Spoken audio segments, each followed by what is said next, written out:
ہمارے امام احمد رضا فاضل بریلوی امام اہل سنت نے لکھا ہے کہ اگر دونوں جہان بھی جل جائیں اور جو کچھ مرضی ہو جائے، حضور کی عزت کا مسئلہ اس سے بڑا ہے۔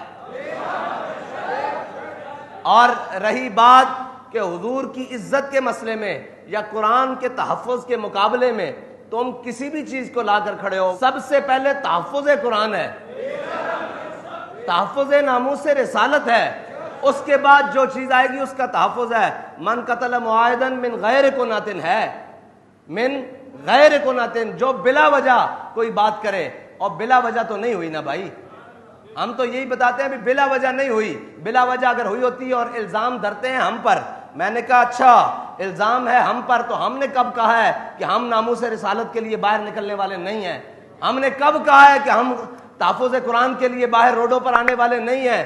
اگر رہی بات تم کہتے ہو کہ ان کے چرچوں کی چند دیواروں کو آگ لگی ہے اور تحریک لبیک والوں نے لگائی ہے، تو تحریک لبیک کراچی سے لے کر پشاور تک، خیبر تک اور گوادر سے لے کر ہر جگہ موجود ہے، پھر یہاں کے باقی چرچ کیوں سلامت ہیں اگر تحریک لبیک والوں نے لگائی ہے؟ اور رہی بات یہ ہمارا، وہ اس وقت بھی جب آخری دھرنے میں بابا جی کے ساتھ ہم گئے تھے، تو اس وقت بھی انہوں نے الزام لگایا کہ یہ امبیسی کو جلانا چاہتے ہیں، یہ جناب اس کو فرانس کی امبیسی کو آگ لگانا چاہتے ہیں۔ بابا جی نے اس میں بھی بربلا کہا تھا کہ ہمارا یہ مقصد نہیں ہے کہ ہم ان کی امبیسیوں کو جلانا چاہیں، ہمارا یہ مقصد ہے کہ جو اس پاکستان کے تخت پہ اوپر بیٹھا ہوا ہے وہ کھڑا ہو کر کہے کہ من سب نبی جن۔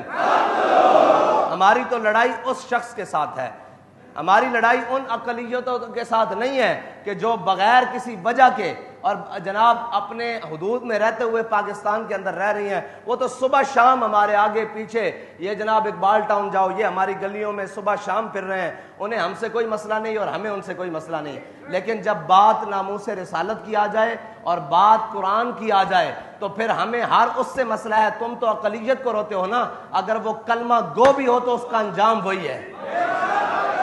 ہم نے کوئی اپنے ہاں معیار وہ نہیں رکھا ہوا کہ جناب یہ بڑا کلمہ گو ہے، یہ بڑی نمازیں پڑھتا ہے اور اس نے بڑے حج کیے ہیں۔ بھائی اس کا سارے حق سلب ہو جاتے ہیں جب وہ کسی مقدسات اسلام کے بارے میں اپنی زبان کھولتا ہے یا اپنے کسی عمل سے اسلام کی توہین کرتا ہے۔ ہمارا موقف آج بھی وہی ہے، من قتل معاہدا من غیر کنات، ہاں جی، جس نے بغیر وجہ کے کچھ کیا اللہ تعالیٰ اس پر جنت، حرم اللہ علیہ الجنہ، ہاں جی، اللہ تعالیٰ اس پر جنت حرام کر دے گا۔ ہمارا موقف آج بھی یہی ہے کہ تحفظ قرآن پہلے ہے، تحفظ ناموس رسالت پہلے ہے، تحفظ ختم نبوت پہلے ہے، پھر تحفظ پاکستان ہے، پھر تحفظ اقلیت ہے۔ یہ ہمارا بنیادی اصولی موقف ہے۔ اگر کوئی نہیں سمجھتا تو آج کان کھول کے سن لے کہ سب سے پہلے تحفظ ناموس رسالت ہے۔ ہمارا امام تو کہتا ہے کروں تیرے نام پہ جاں فدا، نہ بس ایک جاں دو جہاں فدا۔ تم ناموس رسالت کے مقابلے میں کسی کے تحفظ کی بات کرتے ہو تو ہمارا امام کہتا ہے کروں تیرے نام پہ جاں فدا، نہ بس ایک جاں دو جہاں فدا۔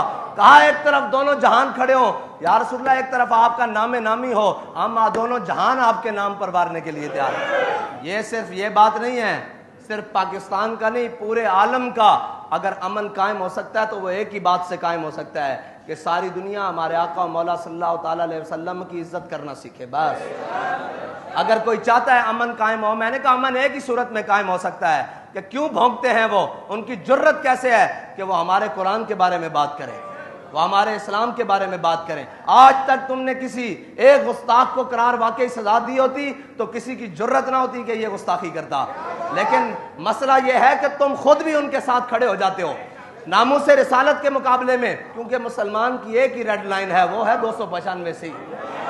جب بات اس پر آ جائے پھر تو یہ کیا ہے، دونوں جہانوں کو بھی آگ لگ جائے ہم اس کی پرواہ نہیں کرتے، اس لیے کیونکہ ہمارے امام نے کہا ہے کروں تیرے نام پہ جاں فدا، نہ بس ایک جاں دو جہاں فدا، اور دو جہاں سے بھی کہا حضور آپ کے نام کے مقابلے میں یہ دونوں جہان بھی ہوں تو ہمیں اس سے پرواہ نہیں ہے، اور دو جہاں سے بھی نہیں جی بھرا، کروں کیا کروڑوں جہاں نہیں۔ یہ ہے ہمارا عقیدہ اور یہ ہماری بات۔ وہ سن رہا تھا میں انٹرویو، اس نے کہا کہ ہم جب سے پاکستان بنا ہے یا جب سے یہاں آ کر آباد ہوئے ہیں آج تک ہمیں کبھی مسئلہ نہیں بنا، تو اس کا مطلب ہے مسئلہ تو ان کو کبھی نہیں ہوا اس مسلمانوں سے. اگر مسئلہ ہوتا تو وہ یہ شکایت کرتے کہ جی یہ ہمیں تو آئے روز تنگ کرتے ہیں, آج ان کو بہانہ مل گیا. اس نے کہا نہیں, جب سے ہم بس رہے ہیں ہمارے ہاں کوئی مسائل نہیں ہیں, ان کی خوشیوں میں ہم جاتے ہیں اور وہ ہماری خوشیوں میں شریک ہوتے ہیں, اٹھتے ہیں بیٹھتے ہیں, ہمارے ہاں کبھی مسئلہ نہیں ہوا. آج یہ واقعہ ہوا ہے تو اپنے بھی بیگانے ہو گئے ہیں. یہ مسلمان کا بنیادی دین کا فرض ہے کہ جب اس کے نبی کی عزت کی باری آ جائے تو تم یہ بات کرتے ہو کہ جناب اقلیتیں, یہاں تو چھوٹے بھائی نے بڑے بھائی سے کہا یہ دیکھو میری ماں جایا, ہاں جی حضور نے فرمایا جا کر فلاں یہودی کو قتل کر کے آؤ.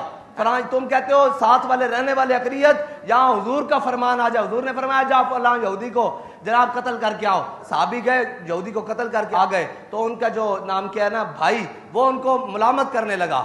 بڑا بھائی چھوٹے بھائی کو ملامت کرنے لگا. حضرت محیصہ پہلے اسلام لے آئے اور خویصہ بعد میں لے کر آئے. بڑے بھائی نے چھوٹے بھائی کو ملامت کی نا, ملامت کی کہ یہ دیکھ تو تیرے ابھی رگوں میں یہودی کے قرض کا خون دوڑتا ہے, اسی یہودی کو, اور تو اس کو مار آیا ہے.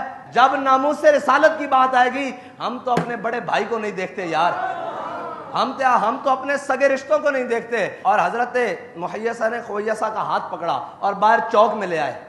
فرمایا یہ میری ماں جایا. بھائی بھی نہیں کہا, ماں جایا تو تھا نا, ہاں جی اسی ماں کے بطن سے دونوں پیدا ہوئے, ایک ہی ماں کے. فرمایا یہ میرا ماں جایا مجھے ملامت کرتا ہے کہ میں نے یہودی کا سر کیوں اتارا. عرض کرنے لگے میرے آقا مولا صلی اللہ علیہ وسلم اگر حکم دینا کہ میں اپنے سگے بھائی کا سر اتارنا ہے تو میں ایک سیکنڈ بھی دیر نہ لگاؤں, اس کا بھی سر اتار کے لاؤں. بس سب سے پہلے میرے آقا مولا صلی اللہ تعالیٰ علیہ وسلم کی ناموس کا تحفظ ہے, ختم نبوت کا تحفظ ہے, اسلام کا تحفظ ہے. اسلام سارے حقوق دیتا ہے لیکن سلب بھی کرتا ہے جب اسلام کے اوپر بھونکنا شروع کرو گے.